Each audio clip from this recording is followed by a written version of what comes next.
Well, good morning, everyone, and thank you for joining us for our fourth installment of the Retailer to Retailer Forum. What this started as is over the past few months, we know a lot of stores have had to close down in different states for many different reasons. And we've seen some retailers actually continue to sell during this entire time with online selling, Facebook Live, videos they put out. And what we thought is to share that with our other retailers. How do you get started? How can this help you?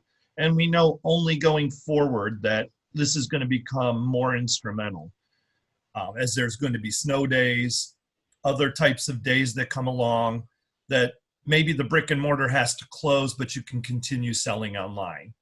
So we thought about how can we become a better partner with our retailers? And the idea of this forum came about.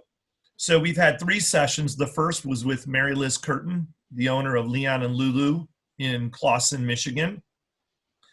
And she talked about how she was using videos. She does not have a website that she sells on, but just using the videos to drive business to her store through phone calls, text messages, emails. The second and third session was with Lindsay Fisher, who is a boutique owner of a White Tree Boutique in Akron, Ohio, who has a brick and mortar store and a website, but does a lot of Facebook Live to sell. And she told us about how she uses Facebook to drive customers to her website and her store. So she was able to stay open during the pandemic as well. She also told us about how she started her website, how to integrate all of it, and just some tips about driving some business from your social media. Today, we're proud to announce that we're having our 4th installment. So at the end of this session today, you're going to see my email address, phone number. If you'd like recordings of any of the first 3 or even this 4th one and you want to share with someone else, please feel free to email me or call me and we'll send those out to you. So without further ado, I'm going to introduce Becky Anders, who is the owner of, I'm going to get out the city here because I never remember, the Flannel Rose Boutique, which is an online store. And you're in what city in Indiana, Becky? Rosedale. Rosedale. So thank you for joining us this morning, Becky. Why don't you give us like a 1-minute synopsis of your work history up till now? Okay. Hi, friends. I don't know who I'm talking to, but this is a little different for me. But anyway, I am a teacher by trade. I have a master's degree in early childhood education, and stayed home with my kids, taught for a few years, stayed home with my kids, never went back. And about 10 years ago, I was a Zumba instructor. Obviously, that is not the case anymore. But I was a Zumba instructor, and I met a friend who we just kind of hit it off. And I was sick one winter really bad, and I was in bed, and I think I had mono. I don't know. I was sick for a while, and I had 2 options, and that was to either spend a lot of money or save a lot of money. So while I was sick in bed, I taught myself how to use coupons because I had 3 boys at that point, and our grocery bills were insane. Anyway, fast forward 5 years later, Angie and I got together and had a coupon group here in town locally. For about 5 years, I taught classes. We had a huge group. We did distributions of coupons, and we taught classes. We did walkthrough at grocery stores. We did all kinds of donations. Anyway, one day I sat there and I said, hey, you know what? I think we should sell clothes. And she's always been very good. We're complete polar opposites, but she's always been like, okay, go with the flow. We had no idea what we were doing, no idea what we were getting into. And I was like, we're going to sell $10,000 worth of clothes a month. And she says, oh, okay, sure, whatever. And so we signed up with LuLaRoe in the summer of 16 and sold $12,000 in a few days of business in clothes. And we were like, kind of looking at each other like, well, okay, maybe this thing is it. Maybe this is a thing. So we did LuLaRoe for almost 4 years. And then last year we decided that we just wanted to branch out. We wanted to do our own thing. So we ended our agreement with LuLaRoe and we became the boutique that we are today. Sorry, that was more than 1 minute. I'm not keeping track, but thank you. Um, so let me get started with the question I think that we're really going to focus on today is we're talking about building your online community is you've spent a lot of time and effort into that. Can you tell us a little bit about this? And I'll just share real quick that you have almost 19,000 Facebook followers, and I know that doesn't happen overnight. So just share a little bit with us about how you've built that community over time. Yeah, so when we started with coupons, I mean, couponers are a special breed of people. They are not super, they do not like to spend money on much. So we thought, well, we kind of have a little community, but it won't really, we've really got to kind of start from the ground up. And just over time, we started our group, and I mean, it started with very minimal people.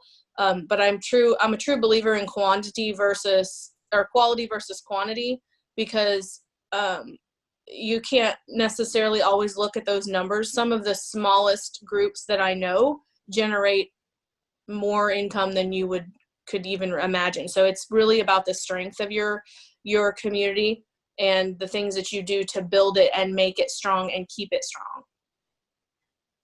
So what are some of those things? I know when you and I were talking before, we were talking about that everybody starts with zero.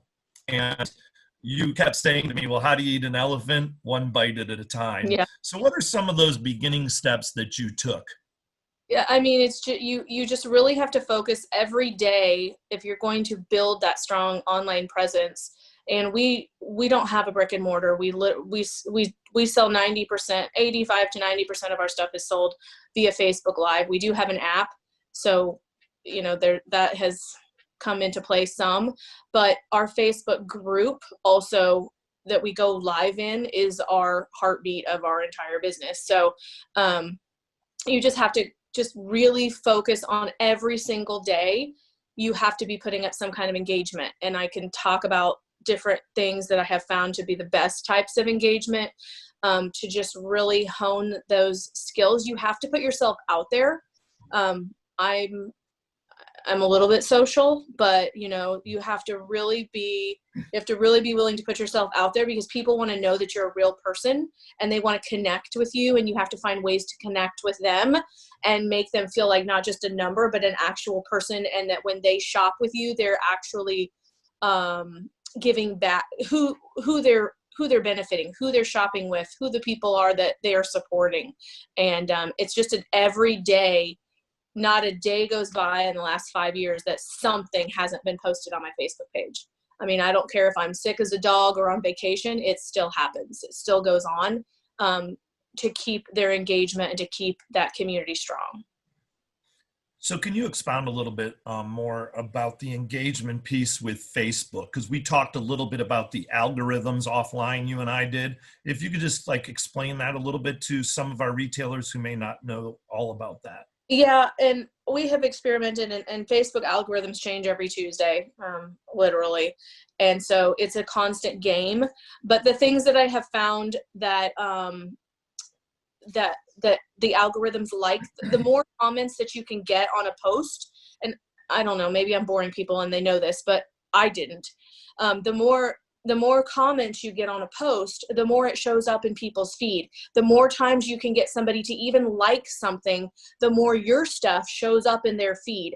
So the key is to get them to come up with topics that even if they're not buying anything from you, they're engaging, because that all helps your algorithms, and it puts you in front of their face, and you never know when that's going to convert into them actually buying something. So I really focused in the beginning, and like I said, I'm not in as much of the growth because I've spent almost 5 years growing this business now, but in the first few years I really focused on finding engagement posts that elicited responses.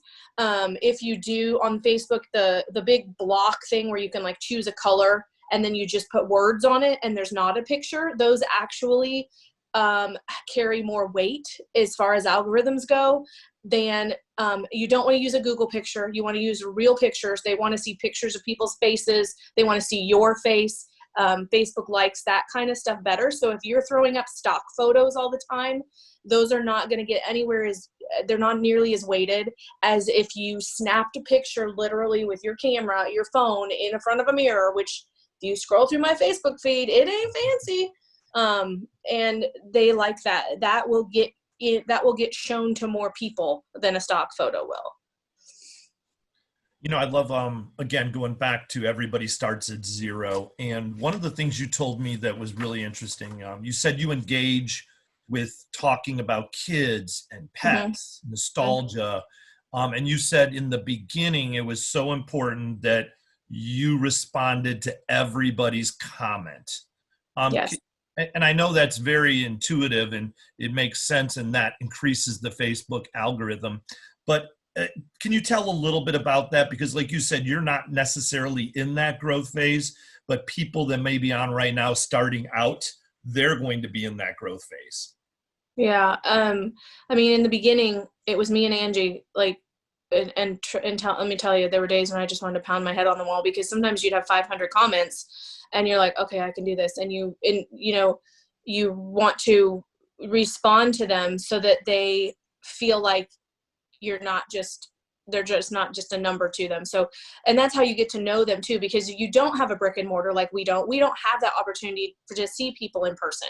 So we have to use what we can to learn about them, to talk to them, I mean, I encourage them to friend me on Facebook. I encourage, because then I can see their stuff. And, when they pop on a live, and Catherine's grandma died last week, and I'm like, oh my gosh, Catherine, I'm praying for you, whatever.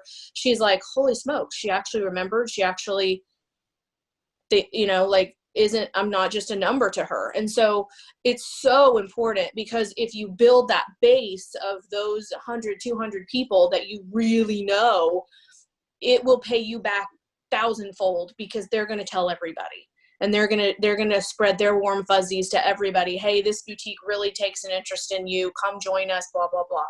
So it seems mediocre and minor, I guess, but it's really not. Not really. I mean, everything that, we've learned over the past few years about retail has told us that those people that are more engaged and have more of an experience, whether it's a brick and mortar store or whether it's Facebook or whatnot, the more engaged they are, the more likely they are to return over and over and become faithful customers. So that makes total sense to me. Now, you don't have a real Instagram presence, you told me, or TikTok yet. You just basically focus on Facebook. Plus, you told me that you've got 4,000 app followers. Yes. And you have about 2,000 people that are on your texting list. Can you tell us a little bit about those two?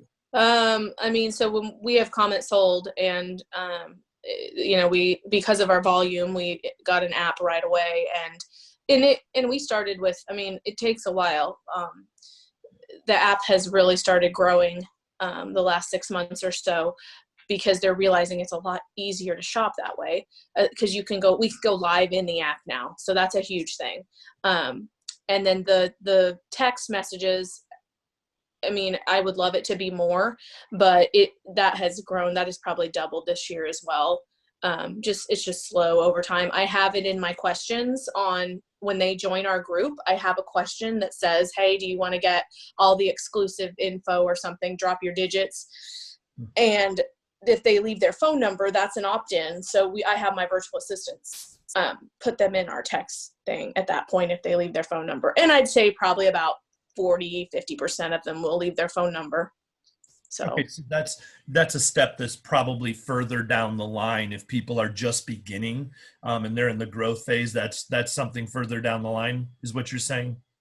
What, the texting? Yeah, and the app use and everything. The app is, I mean, you can have other, I'm not techie, but so Comment Sold, it came with Comment Sold because of but Shopify has apps. There's lots of free apps out there that you can set up. I would highly recommend that.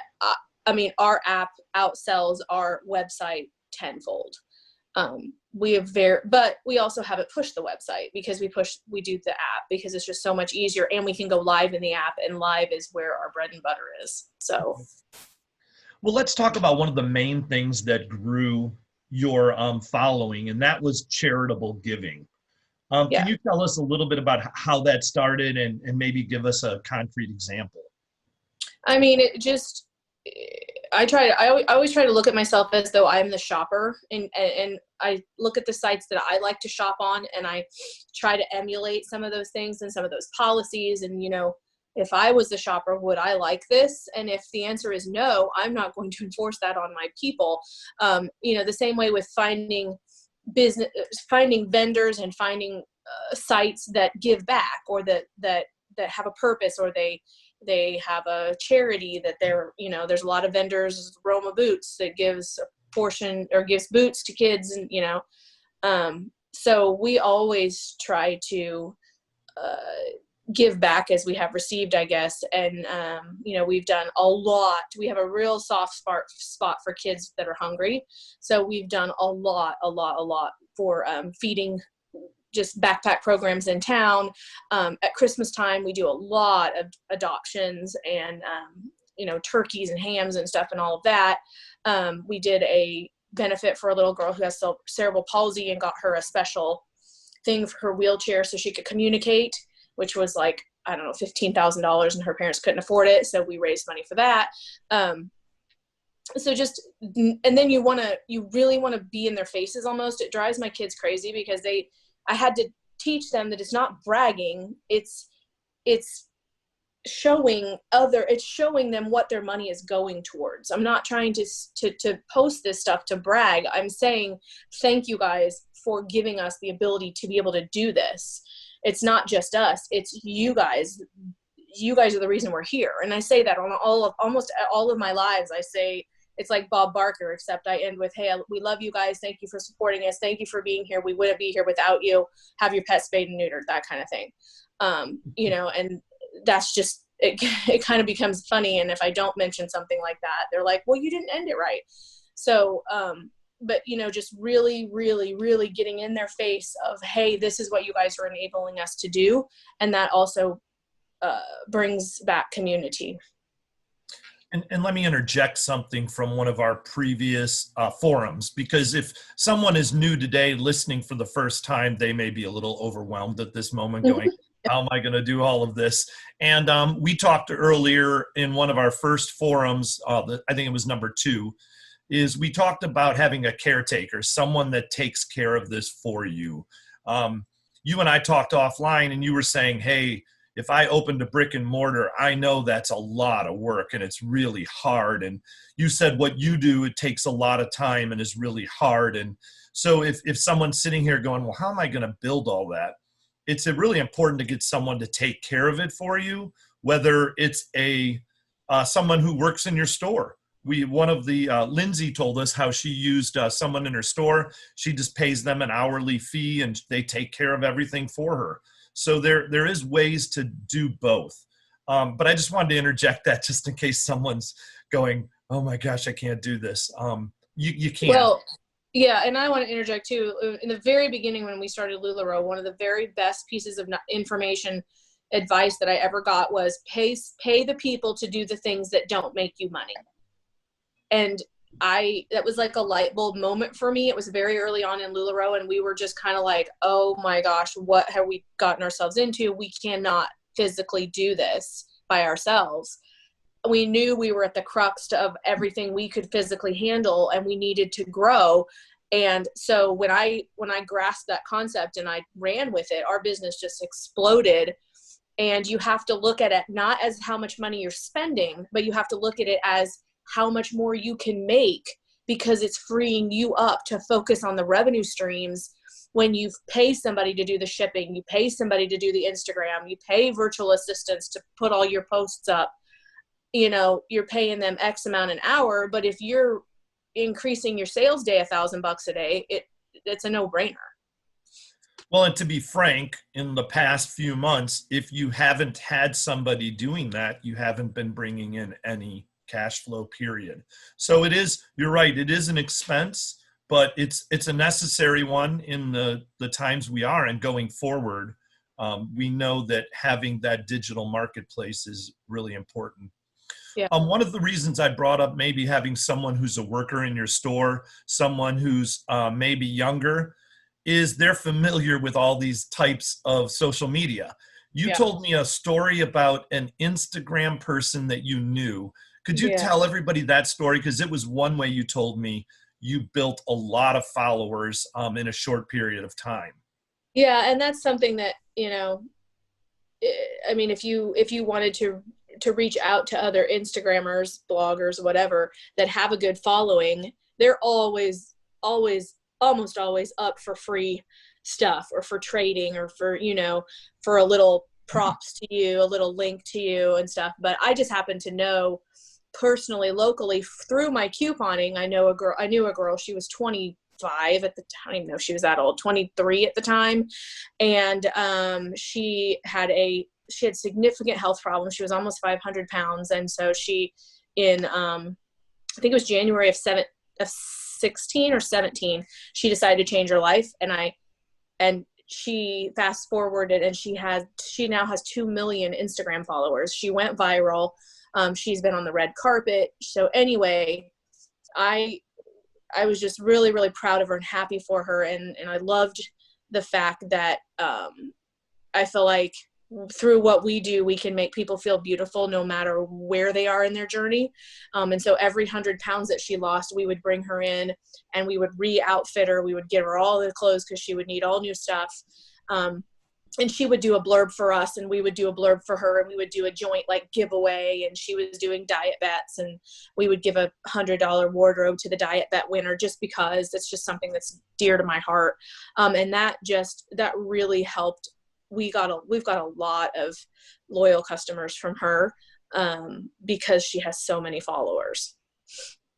Well, the reason I thought that was important to bring up is anybody that's on social media follows people like that. So you may not know them personally, but you may have someone in your store already that knows somebody, or they can find somebody pretty easily. And it's a great way to tie in a story, because what we've always found is that people don't really care how much you know until they know you care. And I think that's a way to actually showcase that, is by doing that. Yeah. Could you give us maybe, you and I talked about some other concrete ways about engagement. You said you've got to do it every day. You can pre-schedule. So for the weekend, so you're actually not on it yourself. It's just already pre-scheduled for you. Can you tell us any other concrete ways that you've built engagement? I mean, like I said, the best engagement is the engagement that triggers I call them the warm fuzzies, or a significant opinion from someone. So nostalgia is a big thing. My group knows that I'm hardcore, like old school 80s baby, who I loved my childhood, and I loved all the things and thinking and bringing back down memory lane about strawberry shortcake and Rainbow Bright and all of those things that aren't the same anymore, or foods that aren't the same now. That's a great engagement. If you don't take anything else away from this, go dig up on Google some pictures of pudding pops and old school 3D Doritos, and make a post and say something like, what's a food that you wish you could have today that you can't have anymore? And it will get hundreds every time of comments. Or the pets. People love talking about their pets. So kids and pets are huge. I do the pet, let's see those fur babies, probably once every 2 months. I will do that just because I'm like, okay, who got a new animal? People love showing pictures of their animals. Same way with kids. People love giving their opinion. So when we were remodeling our house, I was like, okay, I got to have appliances. What do you guys think? You know, I got to get a washer and dryer. What do you guys think? I mean, people that never bought or said a word were coming out of the woodwork because they have an opinion. And all that does is strengthen your algorithms and strengthen your community, because the more people that comment on that, the more people will see it in their feed. And once they have commented, then your boutique will pop up in their feed. That's how Facebook works. If you'll notice, because there's like, think of a friend that you know is your Facebook friend, but you haven't seen anything from them forever. Okay. Go to their page, scroll around on their page for a while, go back out of their page, and then see what pops up in your feed tomorrow.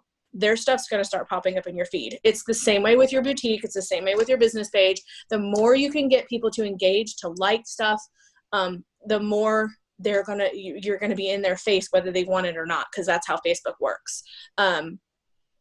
And I also always do top contributors. You can look in your group settings every first of the month or so. I do the top 10 contributors and I give them all free credit for the store. And they love that. And then we post and we say, hey, and everybody, well, how do I be one? How do I get to be one? How do I be one? The likes and the algorithms will go through the roof for the first week of the month, every month. And then they'll all just, forget, but they all really want that. They want that little gold star, So funny. Adults are, just older children. They want that gold star still from school. So as I was going through our notes, I wrote down the 3 B's that you told me about. You didn't call them that, but I just put together things that go together. You said be on. You've got 2.5 seconds to capture someone's attention. You also said be yourself. You described yourself as quirky and talking about Disney and things about yourself that people knew and would comment and share with you because they knew you liked it. And you said brand yourself. What are you going to be known for? I thought that was really telling. You asked another question too. You've got to discover your why. Why are you doing this? And you said it took you about a year to figure that out. What was that? What was that like for you? Well, and I mean, that was a LuLaRoe thing. There's a few good things I've taken away from them, but they focused when I did trainings for them in community, and they focused a lot on the why, on finding your why as to why you're doing this. And it's not always apparent because, you can easily say, well, I need more money, but I mean, that's really not going to motivate you through the really hard times. I mean, it doesn't for me, at least. I need something warmer and fuzzier. I need something that's just really innate inside of me that keeps me going even when I really don't want to get off the couch and I really don't want to do that video or really don't want to go live. You need that why, and you need to remind yourself of that why a lot lately, especially when COVID was going on and you're just like, okay, this is really rough right now, so but yeah, you need to find your why and really think about your why, and your why could be your kids, I feel like you need a purpose, but you also need a kind of like a deeper why, like I said, the why that just really creates that emotional response for you that will pull you out of the funk just by just refreshing your brain and saying, okay, this is why I'm doing this. This is what, I need to think about what happened with Lexi and what happened with, how I've changed her life and how I've affected her. And I mean, I have people that I think it's kind of like QVC, like they're homebound and they wait for my lives. They plan their days around when I'm going live because they need that interaction. And I have a lot. I have a lot of those. So, but yeah, be yourself and be yourself. They want to see that. Even if you think you're completely boring and crazy and quirky and weird, they eat that up because they relate to that. I mean, there's a lot of them that relate to that, and you never know who is watching that's like, man, I felt so not normal and now she's like that and she's cool, so I feel normal again, I'm good. Let them know your things that you're just all about. Like I'm a Disney-aholic, so they know that if it's Mickey Mouse, they better be tagging me in it because I'll probably need to buy it. And so, we do a lot of that kind of stuff. We do a lot of Disney trivia, and I think your vibe attracts your tribe. Okay. So I think I've attracted a lot of Disney fans because Disney sells crazy in our group, over the last, just because that's what I like. I've also, shared my faith with them a lot. And so I have a lot of, of very faithful Christians just because I talk about that a lot and I don't throw it down someone's throat, but if they ask me, I'm going to tell them. And my kids make an appearance. My viewers go way up because they're just like, oh, what are they doing? Where are they at? Change up where you're at. I mean, you have to be on your toes. It's like a performance every day. And it's exhausting, but the rewards, once you build it, the rewards really, really pay off, I guess. Yeah. And I thought it was really important to ask that question because People may be asking themselves that question right now. Why do I need to have an online presence? And I Mhm. think the last few months have made it apparent why we need to have stores open 24/7, 365, no matter what's going on in the world. But it's got to be more than that. You've got to have a purpose through it all, like you've just shared with us. The last thing I wanted to talk to you about is your Facebook Live from Market. So I found out, you and I were talking, and I found out that I've actually met you before Yeah. because I was standing next to you when you were doing a Facebook Live, and you reminded me of it, and I'm like, oh my gosh, that was you. So if you could just tell us a little bit about that and why it's so important. Yeah. So, um, my group is, I think a lot of them tune in because they just never know what I'm going to do. I mean, a few weeks ago we were in Colorado and we had a condo, and I literally set my phone up, and I had brought a bunch of stuff in my suitcase, and I set my phone up in the middle of this condo and went live and sold things. And I had really good viewership. I mean, I probably had 10 or 12 items, and I think it was close to a $5,000 sale. So I didn't even have the stuff with me, and I just kept changing and throwing it up so they could see in the overlay what it was, and they just kept buying it. And I think a lot of it was I was in a different place. Things were changed, but I do that a lot. I mean, I do that every now and again. But that particular day, we were in Chicago with Anne Marie, and they eat that stuff up when you're in a different place. It's the takeaway, it's the, you guys have to get this now. I am here at the Chala booth. This is the brand new stuff. You guys are going to get it first before they get, before it actually, it just released. We're going to get dibs on it for you guys. Tell me what you want. I mean, we couldn't keep up. You can ask Anne Marie. We were both like, what the heck just happened? I've also gone live like in the back of my van, literally as we drive down the road. One day when we were with Lula, we had just gone to the warehouse, and I had a ton of inventory in my van, and my son drove me from South Carolina, which is about 10-hour drive. He drove, and I went live, and I had one of the biggest sales at that point that I'd ever had from the back of my van while driving live. He was driving, I wasn't driving, but just things like that. I've gone live at the lake. I've gone live from my house, and they're like, oh, show us your house, take a tour of your house. They just want to be a part of your life, and you have to let them in. Yeah. I liked the part a lot about the pre-ordering. You Yeah. were doing that when I was standing next to you, actually. You were having customers pre-order, and you and I discussed a little bit. It helps you to control the inventory, how much you're about to bring in. And you said it's a big part of everything you do. And as a brick and mortar, people may not think about pre-selling something.